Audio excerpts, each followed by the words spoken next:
The other questions we're going to ask on a regular basis is, aside from what you want to focus on, which is some coding and some very philanthropic stuff, what do you see out there that's one of the most exciting and fastest growing parts of the tech startup? I mean, if there's one or two things you see where you're like, keep your eye on this, without making any enemies or friends. It has to be sort of wearable, quantified medtech stuff. Okay. I think this kind of quantified self piece is just going to start hitting the mainstream like so hard and so fast. And I think I was hanging out a few Fridays ago with a guy who'd gone to Shenzhen, China, and got this guy to build a watch with sensors on that can track blood pressure and heart rate, and sends it via Wi-Fi to his computer, and he's got all this stuff, and that's the thing I think we're going to see, and I think that's going to really impact like just healthcare as a whole and that sort of stuff. I think it's going to really start to transform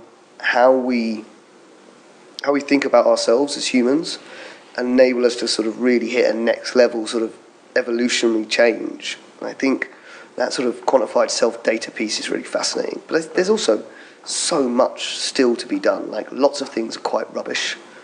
Lots of tech is still a bit rubbish. A lot of that stuff is battery power, I find, right? Like, if you have your watch, Bluetooth watch attached to your phone all day, like my phone doesn't last all day anyway. Absolutely. Right? So if you can't jump the hurdle of battery power, then I find those things... It sounds like battery tech's coming down and down and getting better and better. And we are going to start seeing much more conductive charging stuff, I think.